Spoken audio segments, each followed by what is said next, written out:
Covishield அப்படிங்கிற vaccine வந்து AstraZeneca கம்பெனியும் இங்கிலாந்தில் இருக்கக்கூடிய ஆக்ஸ்ஃபோர்ட் பல்கலைக்கழகமும் சேர்ந்து தயாரித்த ஒரு வேக்சின் தான்.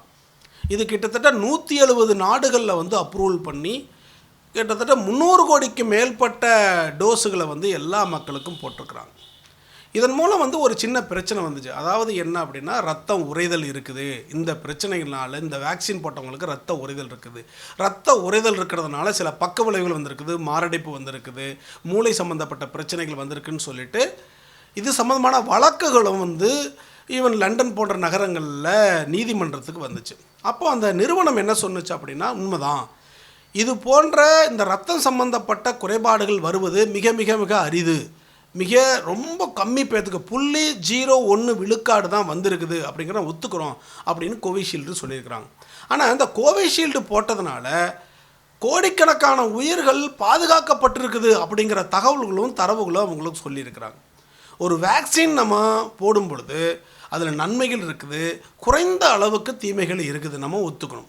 இந்த கொரோனா காலத்தில் தயாரிக்கப்பட்ட இந்த வேக்சின்கள் உயிர் பலிகள் மிக மிக அதிகமாக இருக்கிற காரணத்தினால நம்மளுக்கு டெஸ்ட் பண்ணி அதனுடைய பக்க விளைவுகளாக என்ன வரும், எப்படி இருக்கும் அப்படிங்கிறதுக்கு நேரமே இல்லாத காரணம். மக்கள் கொத்து கொத்தா இறந்து போய் இருக்கக்கூடிய சூழ்நிலைகள் நம்ம கண்ணு முன்னாடி பார்த்துருக்குறோம். அது போன்ற சமயத்தில் நல்ல தீவிரமாக மருத்துவர்கள், ஆராய்ச்சியாளர்கள் எல்லாம் சேர்ந்து கண்டுபிடிக்கப்பட்ட வேக்சின் தான் கோவிஷீல்டு. அந்த வேக்சின் கோடிக்கணக்கான மக்களுடைய உயிர்களை பாதுகாத்திருக்குது அப்படிங்கிறது அசைக்க முடியாத ஒரு உண்மை. அதே சமயத்தில் சில பக்க விளைவுகள் வந்திருக்குது. அதை நம்ம கண்டுபிடிச்சு யார் யாருக்கெல்லாம் அந்த பக்க விளைவுகள் வரும் அப்படிங்கிறத நம்ம கண்டுபிடிச்சிருக்கோம். யார் யாருக்கு வரும் அப்படின்னா, யார் யாருக்கு எதிர்ப்பு சக்தி குறைவாக இருக்கிறதோ, யாருக்கு இணை நோய்கள் அதிகமாக இருக்கிறவர்களுக்கு, இணை நோய்கள் என்று சொன்னால் சர்க்கரை வியாதி, இரத்த கொதிப்பு வியாதி, கேன்சர் போன்ற வியாதிகள், சிறுநீரக பிரச்சனைகள், மூளை சம்பந்தப்பட்ட பிரச்சனை, கல்லீரல் சம்பந்தப்பட்ட பிரச்சனை, இந்த நோய்களினால் அவதிப்பட்டு கொண்டிருக்கின்ற மக்களுக்கு இந்த பக்க விளைவுகள் அதிகமாக வருவதற்கு வாய்ப்பு இருக்குது. ஏன்னா அவங்களுக்கு எதிர்ப்பு சக்தி குறைவாக இருக்கும். அது போன்ற காரணங்கள்னால இது கொஞ்சம் கேர்ஃபுல்லாக போடணும், மருத்துவர்களுடைய ஆலோசனையின்படி போட்டுக்கொள்ளலாம் அப்படின்னு சொல்லிட்டு அந்த நிறுவனமே சொல்லுது.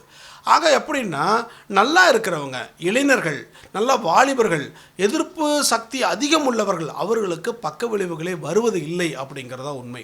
அப்போ கோவிஷீல்டாக இருக்கட்டும், வேறு எந்த விதமான வேக்சினாக இருக்கட்டும், அதனால் வரக்கூடிய பக்க விளைவுகளை மருத்துவர்களால் சரியாக குணப்படுத்த முடியும் அப்படிங்கிற நம்பிக்கை இருக்குது.